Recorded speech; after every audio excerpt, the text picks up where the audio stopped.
Hey everyone, welcome back. If the ING app keeps on freezing, it is usually caused by software conflicts or outdated files.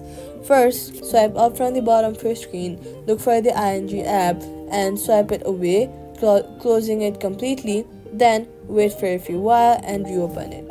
After that, check for system updates on your phone and install them if available.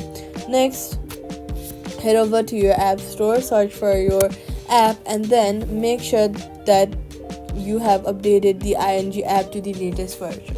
Sometimes issues like the app's crashing happens because you are using the outdated version of the app. Updating your app ensures you have all the latest files and bug fixes.